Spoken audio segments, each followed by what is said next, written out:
क्या आप भी एक एमसीए स्टूडेंट हो और टेंशन में हो कि प्लेसमेंट कैसे होगी? क्या ऑन कैंपस प्लेसमेंट लेना एक बेटर ऑप्शन है या फिर आपको ऑफ कैंपस प्लेसमेंट के लिए ट्राई करना चाहिए?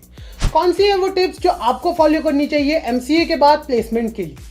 अगर आपके मन में भी है प्लेसमेंट से रिलेटेड ये सारे सवाल तो आप बिल्कुल सही जगह पे आए हैं, क्योंकि आज की इस वीडियो में हम बात करने वाले हैं एमसीए प्लेसमेंट स्ट्रेटजीज 2024 के बारे में। सो हेलो एवरीवन, मैं हूं आपका होस्ट कौशल और मैं आपको बेस्ट गाइड करने वाला हूं आपके सभी एमसीए कोर्स रिलेटेड क्वेरीज। तो वीडियो शुरू करने से पहले अगर आप इस चैनल पर नए हैं तो चैनल को सब्सक्राइब कर लीजिए और अगर ये वीडियो आपको पसंद आता है तो इसे लाइक करें और शेयर करें। तो चलिए शुरू करते हैं आज का अमेजिंग वीडियो।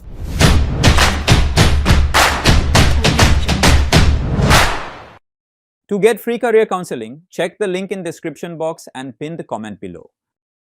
प्लेसमेंट ही वो चीज़ है जो है आपकी एमसीए जर्नी का सबसे इंपॉर्टेंट पार्ट। इमेजिन करो आपने 2-3 साल तक खूब मेहनत की, आपने कोडिंग सीखी, प्रोजेक्ट्स बनाए एंड फाइनली अब वो टाइम आ गया है जब आपको आपका रिवॉर्ड मिलने वाला है। तो प्लेसमेंट्स 2024 में एक एमसीए स्टूडेंट का अल्टीमेट एम होगा। जो भी अभी स्टूडेंट्स अपने फाइनल ईयर में है या फिर जो स्टूडेंट्स एमसीए कर रहे हैं उनका जो अल्टीमेट एम है वो प्लेसमेंट्स ही होता है एंड प्लेसमेंट्स ही आपको आपके करियर में आपकी सक्सेस की तरफ लेकर जाएंगे। तो आज की इस वीडियो में हम ऐसी कुछ टिप्स की बात करने वाले हैं जो आपको काफी यूजफुल होने वाली है आपकी अपनी प्लेसमेंट स्ट्रेटजी बनाने के लिए। तो चलिए शुरू करते हैं। तो सबसे पहली जो टिप है वो है स्ट्रॉन्ग फाउंडेशन इन बेसिक्स। तो आपके जितने भी बेसिक्स हैं एमसीए प्रोग्राम के या फिर किसी भी टेक्निकल प्रोग्राम के, तो वो आपके एकदम क्लियर होने चाहिए।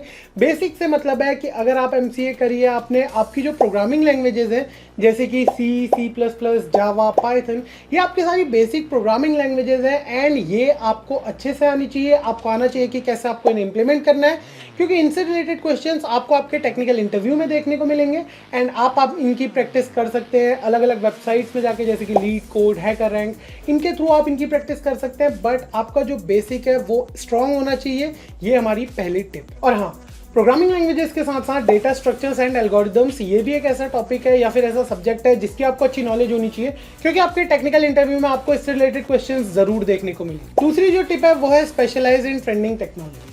आजकल काफ़ी सारी टेक्नोलॉजीज ट्रेंड में हैं, जैसे कि artificial intelligence and machine learning, data science, cloud computing, software development and MCA में आपको एक बेनिफिट है कि आप इनमें से किसी पर्टिकुलर स्पेशलाइजेशन को चूज कर सकते हैं। तो आपको ये पहचानना है कि आपको किस स्पेशलाइजेशन में इंटरेस्ट है एंड मैं ये आपको रेकमेंड करूंगा कि आप उसी पर्टिकुलर स्पेशलाइजेशन में अपना फ्यूचर करियर भी बनाने की सोचें। इसके साथ साथ आप सर्टिफिकेशन कर सकते हैं किसी भी पर्टिकुलर स्पेशलाइजेशन में, जैसे कि गूगल क्लाउड प्लेटफॉर्म है, माइक्रोसॉफ्ट एजर है, आप इनकी सर्टिफिकेशन कर सकते हैं एंड ये सर्टिफिकेशन आपको हेल्प करेंगे आपके रिज्यूमे बिल्डिंग में एंड ये आपके रिज्यूमे को स्टैंड आउट करने में भी काफी हेल्प करेंगे। तीसरा जो इंपॉर्टेंट पॉइंट है वो है आपका स्ट्रॉन्ग पोर्टफोलियो। आपको एक स्ट्रॉन्ग पोर्टफोलियो डेवलप करना है। अगर आप कोडिंग करते हैं तो आप गिटहब में अपने सारे कोड्स रख सकते हैं, या फिर इसके अलावा अगर आपने फ्रीलांसिंग का कोई काम किया है तो वो भी आपको मेंशन करनी है। एक स्ट्रॉन्ग पोर्टफोलियो आपके रिज्यूमे में दिखना चाहिए एंड अगर आप अपना रिज्यूमे बना रहे हैं तो आप अलग अलग जगह अप्लाई करिए। आप किसी कंपनी वेबसाइट में जाकर उनके करियर्स पेज से अप्लाई कर सकते हैं एंड इसके अलावा आप लिंक्डइन में भी अप्लाई कर सकते हैं। अचीवमेंट्स को शेयर करिए अपने लिंक्डइन में, ताकि जो रिक्रूटर्स है उन्हें दिखे कि इस पर्टिकुलर स्टूडेंट ने कुछ अलग किया है एंड आपका जो पोर्टफोलियो वो आपके लिए एक मेजर रोल प्ले करेगा आपकी जॉब हंट के टाइम। अगली यानी कि चौथी जो हमारी टिप है वो है aptitude and soft skills. Aptitude almost her placement process का, अगर आप ऑन कैंपस प्लेसमेंट में बैठ रहे हैं तो एक इंपॉर्टेंट पार्ट है। आपको जो पहला राउंड मिलेगा वो मोस्टली एप्टीट्यूड टेस्ट ही मिलेगा, तो आप इसकी भी अच्छे से प्रिपरेशन करिए। आप अलग अलग वेरियस ऑनलाइन रिसोर्सेज यूज कर सकते हैं, वेरियस बुक्स यूज कर सकते हैं इसकी प्रैक्टिस करने के लिए। इसके अलावा सॉफ्ट स्किल्स, ये आपके इंटरव्यू में सबसे ज़्यादा इंपॉर्टेंट जो रोल प्ले करेगा वो सॉफ्ट स्किल्स ही होगा, क्योंकि आपकी सॉफ्ट स्किल्स को बहुत ही क्लोजली मॉनिटर किया जाता है आपके इंटरव्यू के टाइम पे। तो आपको अपनी सॉफ्ट स्किल्स पे भी काम करना है एंड आपको अपनी लॉजिकल रीजनिंग या फिर एप्टीट्यूड पे भी काम करना है। पांचवी जो टिप है वो है don't ignore off campus placement. On campus placement के साथ साथ आपको ऑफ कैंपस प्लेसमेंट भी पूरा फोकस करना है। यहाँ पे आपको काफ़ी अलग अलग बेनिफिट्स मिलते हैं। अगर आपके पास रिज्यूमे है, आपका रिज्यूमे स्ट्रॉन्ग है एंड अपडेटेड है, तो आप लिंक्डइन में जाइए, आप वहाँ पे अप्लाई करिए अलग अलग जॉब्स के लिए। इसके अलावा आप काफ़ी सारे अलग अलग वेबिनार्स को अटेंड कर सकते हैं, इंडस्ट्री मीटअप्स को अटेंड कर सकते हैं। इसका बेनिफिट ये होगा कि यहाँ पे आपको जो भी रिक्रूटर्स हैं उनसे डायरेक्ट इंटरेक्ट करने का मौका मिल जाएगा एंड इसके अलावा जो भी जॉब पोर्टल्स हैं जैसे कि naukri.com है, इंडीड है, ग्लासडोर है, यहाँ पे आपको रेगुलरली जॉब सर्च करनी है।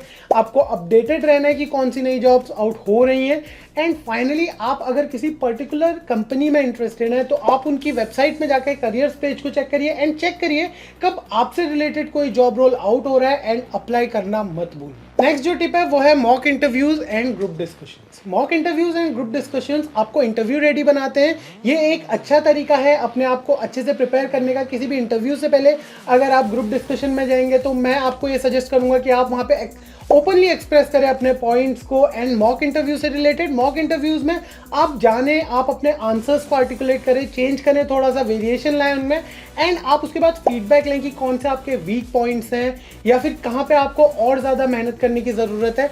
इसका फ़ायदा आपको मॉक इंटरव्यूज से ज़रूर मिले। एंड फाइनली जो लास्ट टिप है वो है नेटवर्किंग। नेटवर्किंग आपके लिए एक बहुत इंपॉर्टेंट रोल प्ले करने वाली है, क्योंकि अगर आपके नेटवर्क्स अच्छे होंगे तो आपको ईजिली रेफरल्स मिल जाएंगे।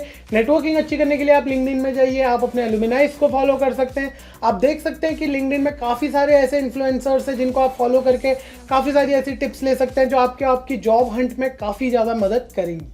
तो मैं आपको यही सजेस्ट करूंगा कि आप इंडस्ट्री कनेक्शंस बनाने से आपको लेटेस्ट जॉब ओपनिंग्स और इंडस्ट्री से रिलेटेड जितने भी ट्रेंड्स हैं इनके बारे में पता चलने के लिए नेटवर्किंग एक बहुत ही इंपॉर्टेंट पॉइंट या फिर एस्पेक्ट है। तो ये थी वो सारी टिप्स जो आपके लिए एमसीए प्लेसमेंट स्ट्रेटेजीज 2024 में काम आने वाली हैं। आई होप आपको आज का वीडियो पसंद आया होगा। अगर आपको ये वीडियो पसंद आया तो इसे लाइक करें और शेयर करें अपने दोस्तों के साथ।